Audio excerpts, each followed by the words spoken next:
Guys, you won't believe the quality of work that this robot mower does from Anthbot. I mean, you can kind of see right here on this lawn.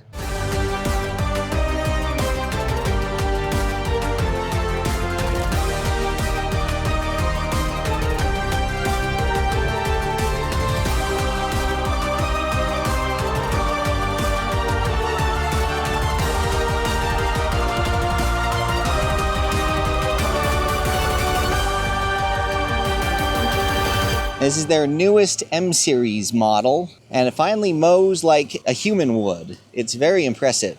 We're going to torture test it as well as test some other function on it and see if it's something that you guys think is finally ready for your lawn. You guys know me, I'm a lawn snob, and the striping has to be just right, and I'd say Anthbot is doing a fantastic job with that. Let's get this mower unboxed. Here is everything. We've got a giant quick start guide and some documentation, the charging dock, the lawnmower itself, the RTK antenna with its little pole and earth stake, charging brick, charging extension lead. These appear to be extension leads for the RTK antenna. We've got some little cable stakes, screwdriver, hex key, some zip ties, and some earth screws.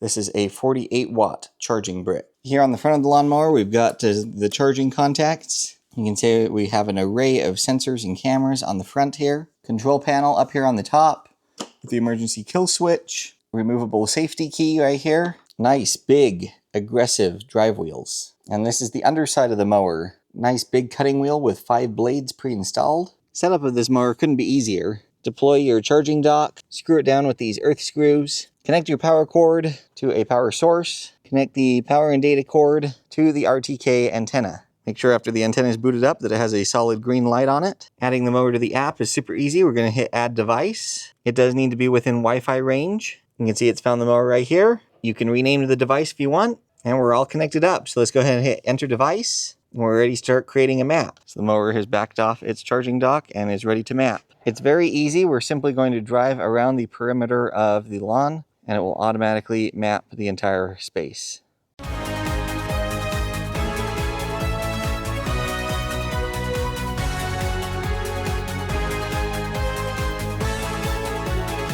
You can see we finished the map now. So I need to do a no-go zone. So I'm going to go ahead and hit this no-go zone button right there. I'm going to do a remote control to map it. And so just like mapping the main area here, I'm going to drive this over to my no-go zone, which is around that tree down there. And you can see our nice little no-go zone there. So now we're going to get ready to mow. First, I want to just adjust a few settings. I'm going to have it just mow 1 time, but you can have it mow 2 times. Here you can adjust your cutting height. I'm going to go ahead and do a 60 millimeter height of cut. I'm going to go ahead and enable edge trimming, and I'm going to go ahead and enable mowing direction. This is in relation to the charging dock, and I want to go ahead and do the 180 degree pattern like that. But you can obviously slide this and adjust it, and it will show you in real time on this little diagram what it's going to do. So go ahead and hit save. Now I just finished mapping everything, so we're not quite at a 100% state of charge, but that's okay. We'll go ahead and start mowing. So go ahead and hit start. Take note, we're starting at 1:10 p.m. Come off the charging dock here, and it's going to start mowing. Typically, Anthbots will start with the pattern in the lawn first, and then they'll complete the mowing by going around the edge. We'll see if that's the case with this guy. Yes, it is. There he goes. Now, I've let my lawn get very overgrown, so it might be difficult for you to see from the camera's perspective, but the lawn is very long for a robot mower to be mowing. So this is going to stress it out a little bit, but I just want to see what kind of quality and results we can get from this mower. It's powering through this long grass, no problem. I'm very impressed. It's got tons of power. The grass that it's cutting is so long, it's leaving behind these little swaths. So obviously it's not a high-powered, mulching lawnmower, but it is managing to tackle this very long grass. Obviously, the idea with a robot mower like this is that it's going to mow frequently enough that it's not chopping off as much as I'm chopping off now. I just kind of want to put it through this torture test, like I said. It's also very, very quiet. The loudest part of the mower is actually the drive wheels. So I'm going to let you hear how it sounds.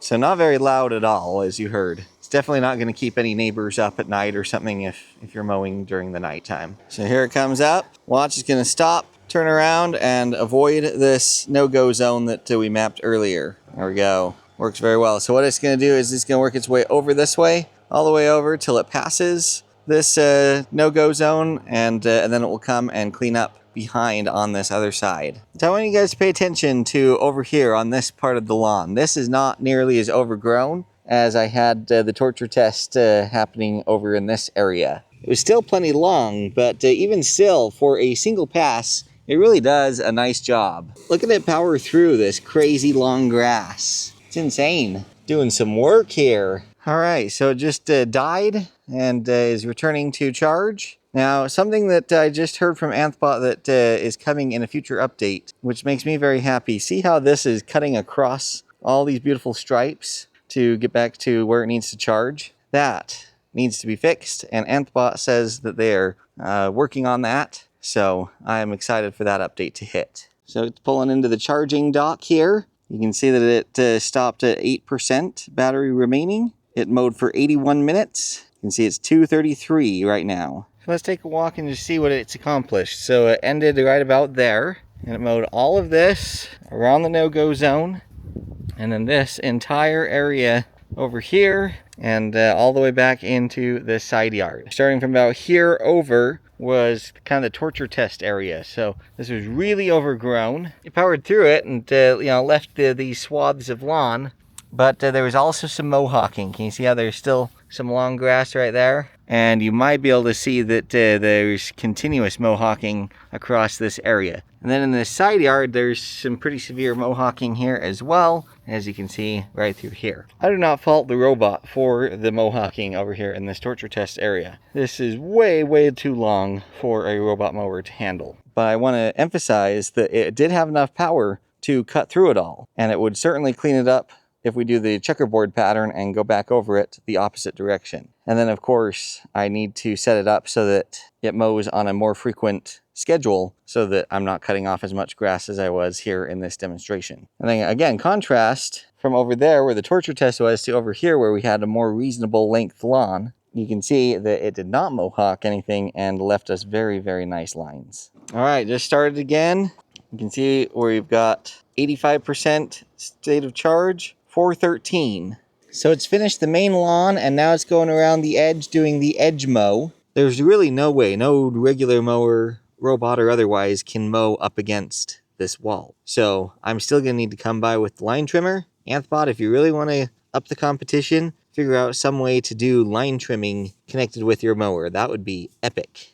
You can see though, it's getting up, as close as reasonably possible to this wall for the edge mow. So it definitely is an improvement from, up here in front of it. So definitely take advantage of the edge mow feature. Alrighty, just finished the rest of the lawn as well as doing the edge mowing. It's finishing with 46% state of charge remaining, 4:47 p.m. So let's just walk through and take a look at the end result here with just one pass on insanely overgrown lawn. This is coming up here for a test. That's why I've got stuff out there. You can see a few of the swaths here, but the striping looks very nice. I get comments all the time about, what do I do to make my lawn look this green and this nice? I will leave a link to a playlist down in the description that you guys can take advantage of, and I take you step by step on what I do for my lawn care. But all things considered, I think it looks really good for being very overgrown and thick for a robot mower. All right, we're going to test obstacle avoidance next with this mower.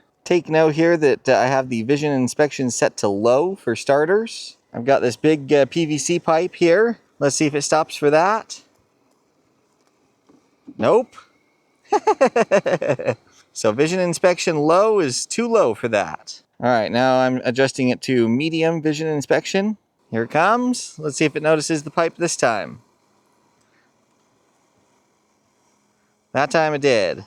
Very good. Here it comes up again. Let's just make sure it stops one more time. Yep, piece of cake. So vision inspection is still on medium here. Let's see about this ball and see if it stops for that.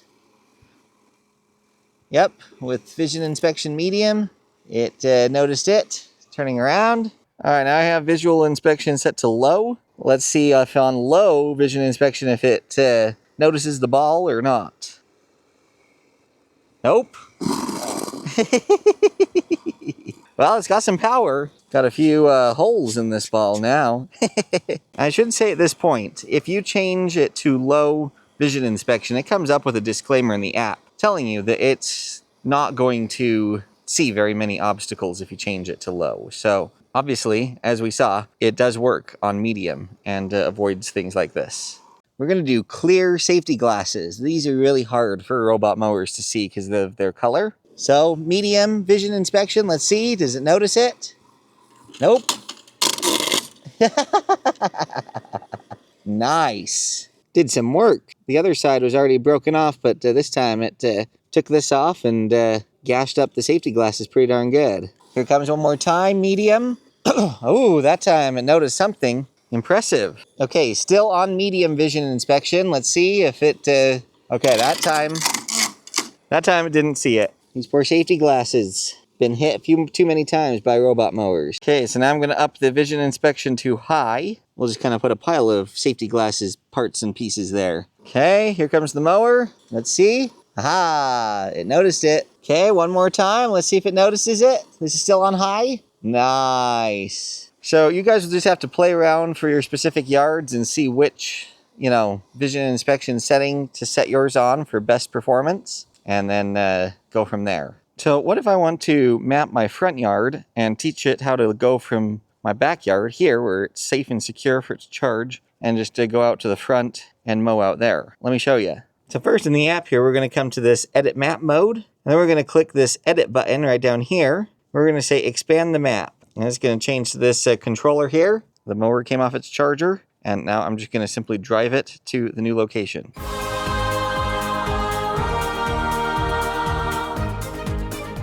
So as you saw, I was able to map a little area, and then it automatically figured out the pathing to that location. It also automatically detected that this backyard was a separate zone from this little piece of the front yard I mapped. So it automatically created a zone for us. If we go to auto zones, you can see we have zone 1 and zone 2. So I'm going to tap on zone 2. I'm going to say mow, and we'll follow it. And you can see how the pathing works. So it just came off its charger. Now watch, as we follow it, it's going to follow the exact pathway I showed it to the front yard.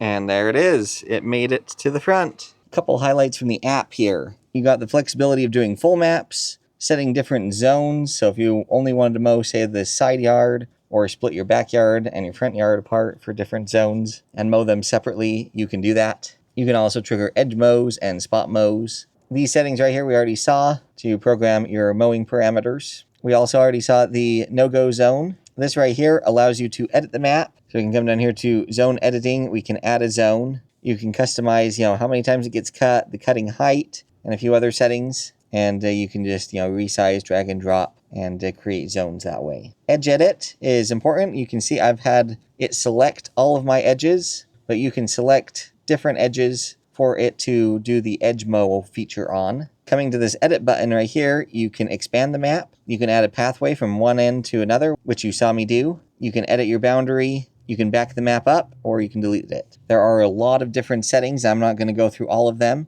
but I do want to hit a few highlights. You can turn your rain detection off and on. Abnormal lens working mode allows the mower to still function even if its lens gets obstructed slightly. However, that could affect the obstacle avoidance. And speaking of obstacle avoidance here, you can change your vision inspection. This mower does have an anti-theft protection. And those are the main things I wanted to show you in the app. I've said this before, and I'm going to say it again. Anthbot has done a really nice job with their app, making it so that it is simple enough. It's not, super confusing and just like, holy cow, I'll never learn how to use this. While at the same time having enough customization that you can really dial things in. So I think they've really struck a nice balance. Please leave a comment and tell me what you guys think of this mower. Why would you buy it? Why wouldn't you buy it? Comments like that can really help not only the brand get real world feedback from you, but it also helps other people who are searching to, purchase one of these. Something I for sure want to mention is the price. I think Anthbot has done a really good job